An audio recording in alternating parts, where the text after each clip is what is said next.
Now listen to this. This is mind-boggling. This is just too much. This hadith is too much. As in, it's so powerful. If you were to reflect on it, you should, maybe faint.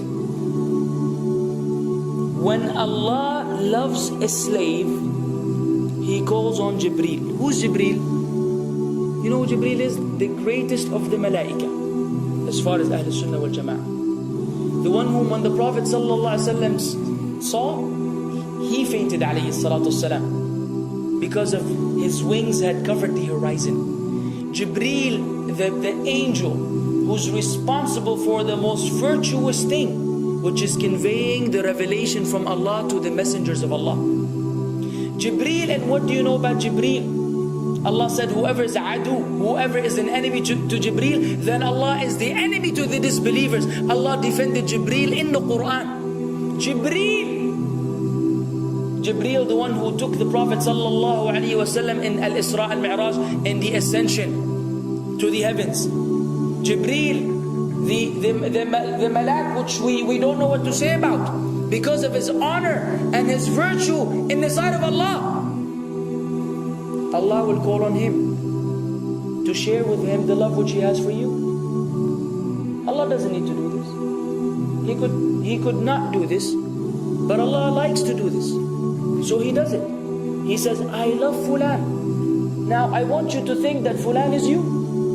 Whatever your name is, Ahmad, Mayroob, whatever your name is. Imagine Allah above the heavens, above the throne, in His greatness and His majesty, which is beyond our human comprehension, calls out to Jibreel to inform him that He loves you.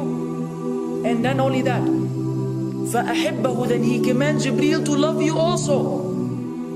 So Jibreel now loves you. Allah and Jibreel love you. But it doesn't end there. Jibreel then will call upon the inhabitants of the sama. Who are they? All the malaika. How many? We can't even count. Trillions and trillions of malaika which Allah created beyond our, again, human comprehension. All of them are commanded simultaneously to love you. First Jibreel says, Allah loves Fulan, so now you have to love him. Then all of the angels in the heavens love you. Then Allah will place acceptance for you on earth. So people will love you. Not everyone. You may be saying, why do I have enemies? People who love the Sunnah will love you. The people who love Allah and His Messenger will love you. The people who are upon the correct aqeedah and methodology will love you. Other people may hate you because of a problem in them, not because of a problem in you. Because you may say, well, this fasiq, this evil, disobedient person doesn't love me. Don't expect him to love you. He loves people like himself. Who will love you? Righteous people. Righteous people. Well, they don't know why. They don't even know why. You've never even given them $1 or a riyal or a pound. You've never done anything for them. Maybe you scream at them. Maybe you do other things. It's Allah. Why? Because Allah had loved you first, then Jibreel had loved you first, then the malaika loved you afterwards, then Allah put acceptance for you on earth, so people have no choice but to love you. We ask Allah to make us among them. Now what better than that? What else do you want? What else do you want? What? If you're a person whom Allah loves, in every movement you go, you do, you pray, you sleep, whatever you do, you are among those whom Allah loves and Jibreel loves and the angel loves. What else do you want, ya akhi? You're guaranteed success in this life and in the life to come. Guaranteed. No way Allah will punish you. No way. No way Allah will punish someone whom He loves. But the hadith doesn't stop.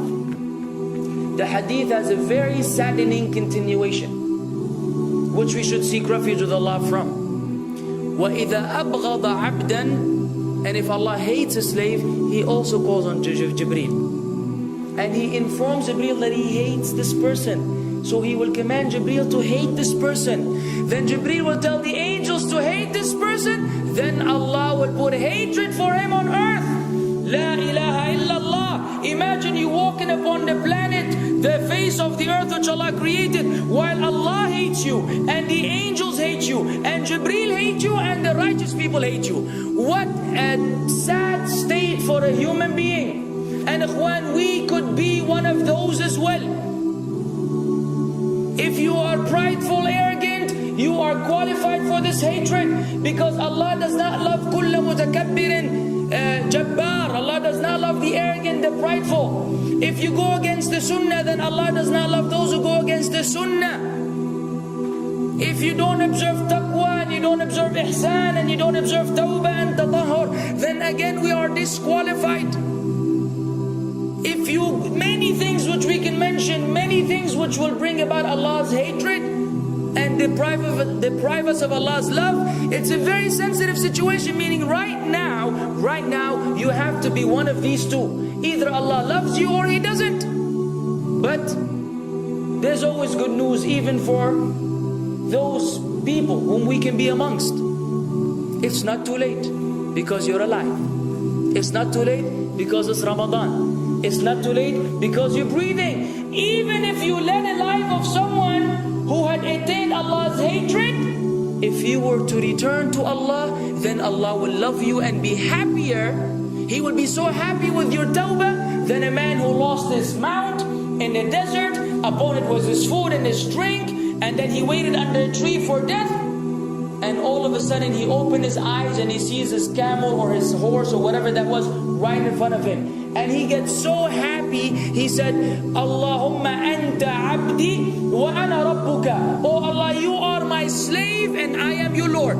Kufr. He said a statement of kufr, but the Prophet ﷺ said, أَخْطَأَ مِنْ شِدَّةِ الْفَرَحِ. He made a mistake because he's so happy. You know when you're so happy that you may say things against what you want to say?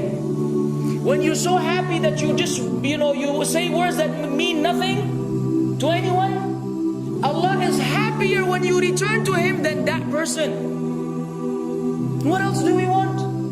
For how long are we going to stay away from Allah? For how long are we going to lead the life of the heedless? For how long are we going to go against the sunnah? What are you waiting for? Death?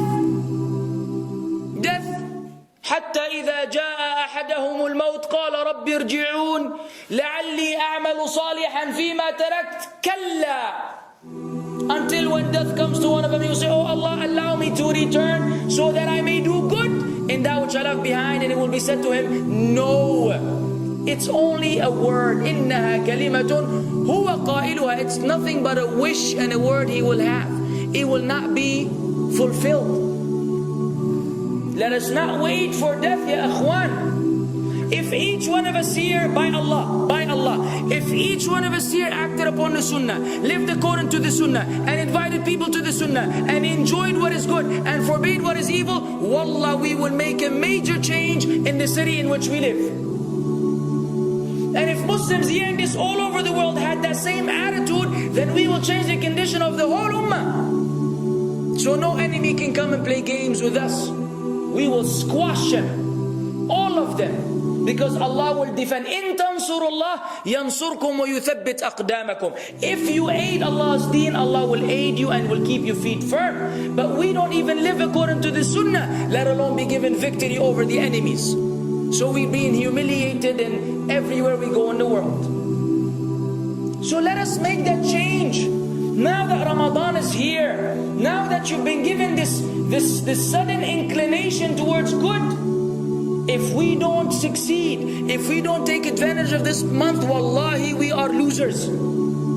If Ramadan ends and you are the same way you were before Ramadan began, then one of us is a loser. If we don't return to Allah after Ramadan, then we are losers as well.